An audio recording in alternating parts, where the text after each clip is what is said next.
Pancasila memiliki makna di setiap bulunya. Pada sayap terdapat 17 bulu yang bermakna tanggal kemerdekaan Indonesia. 8 bulu di ekor yang melambangkan bulan kemerdekaan Indonesia.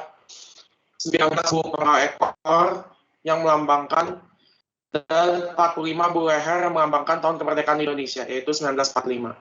Makna pada perisai yang ada di Garuda adalah perjuangan, pertahanan, dan perlindungan diri untuk mencapai tujuan.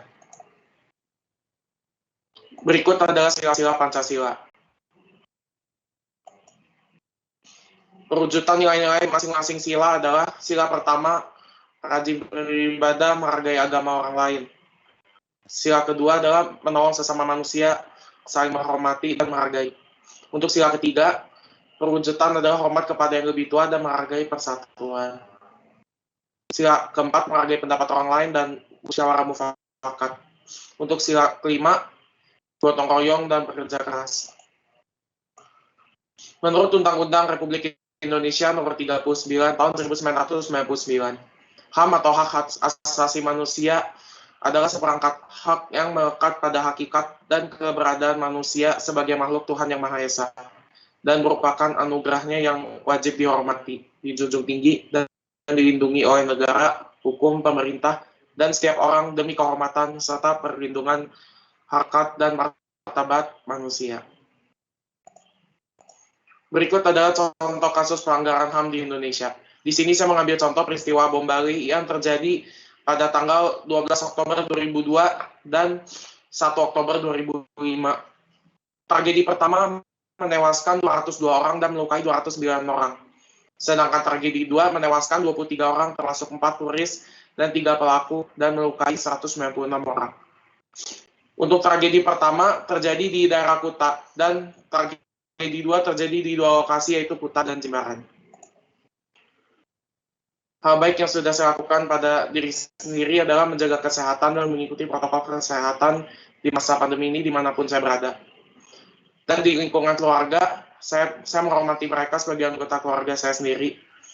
Masyarakat, saya berusaha untuk mengikuti aturan di masyarakat dan tidak membuat hal yang mengarah ke tindakan kriminal. Untuk negara, saya sudah mengikuti kegiatan yang diselenggarakan oleh negara seperti vaksinasi COVID-19 ini.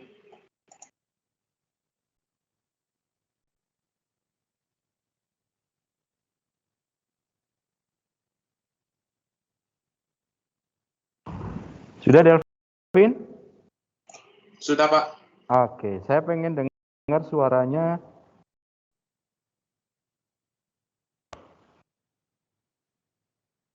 Angel Valerin Liu, kamu bertanya kepada Delvin. Oke, Pak. Jadi, gue mau nanya, sebenarnya kalau menurut lu sendiri, hak asasi manusia di Indonesia itu udah setara belum sih? Kalau menurut saya, jadi hak asasi manusia di Indonesia ini belum setara juga, karena kan kalau di Indonesia orang masih pada mikirin apa yang mereka percaya, seperti misalnya agama aja kan orang gak mikirin agama lain, mereka hanya mementingkan dirinya sendiri. Jadi terus seperti kejadian banyak yang orang yang gak peduli sama orang lain, jadi mereka lebih peduli sama diri sendiri dan tidak menghargai HAM ini.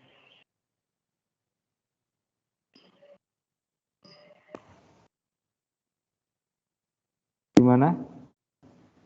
Angel, sudah puas jawabannya, Angel? Ya, Pak. Oke, saya pengen dengar suaranya Brian.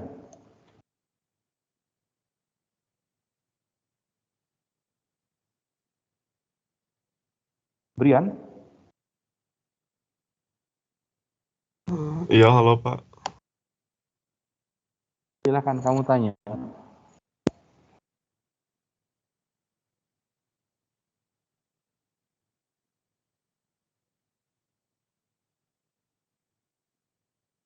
Brian? Kamu dengar suara Bapak? Iya, Pak. Silakan. Kalau misalnya di Indonesia, masih ada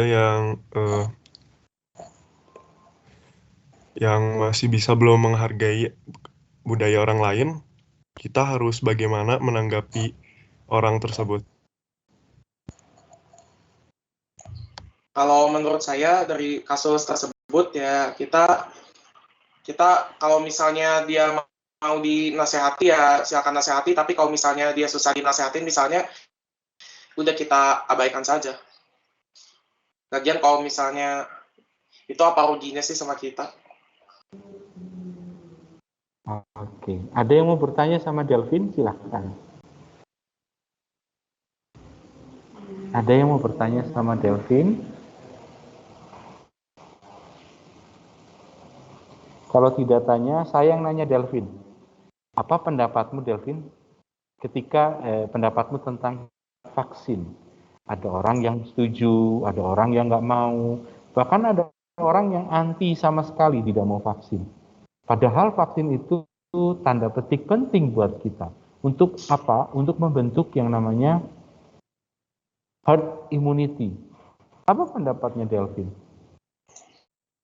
Kalau menurut saya mereka yang mengabaikan vaksin, yang anti sama vaksin gitu, itu menurut saya mereka merugikan dirinya sendiri. Karena kan misalnya keadaan seperti COVID-19 gini, kalau misalnya mereka nggak vaksin, nanti dampak COVID-19 itu bakal lebih berat. Jadi menurut saya mereka merugikan diri sendiri. Delvin sudah vaksin? Saya sudah Pak yang pertama, besok Yang saya kedua vaksin kapan? yang kedua. Besok Oh, besok. Di mana? di Tenas Pak. Oh, di Tenas. Oke, siap. Terima kasih Delvin.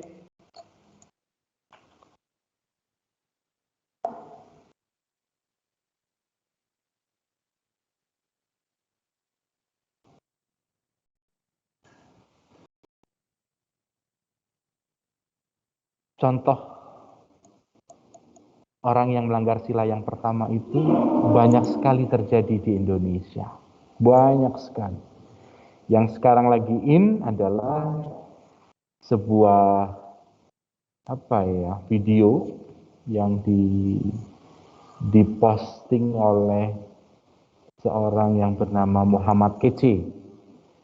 Dia isinya mengadu domba antara umat Islam dengan umat Kristen, umat Islam dengan umat Katolik, ya, yang Bismillahirrahmanirrahim. Saya lupa. Pokoknya ada bawa-bawa Yesus, ada bawa-bawa Muhammad, bawa-bawa Allah, bawa-bawa segala macam. Ini salah satu contoh, bahkan sebelum-sebelumnya banyak yang menghina agama kita, Kristen, Katolik, ya, dengan kalau Yesus itu anak Allah, bidannya siapa pernah menyatakan seperti itu.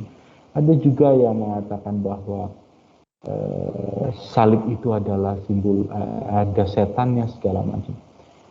Kita orang Kristen, orang Katolik tidak pernah terpengaruh dengan hal semacam itu. Ya, kita sudah terpatri di dalam hati kita, yaitu yang disebut dengan cinta kasih. Biarin orang ngomong apa.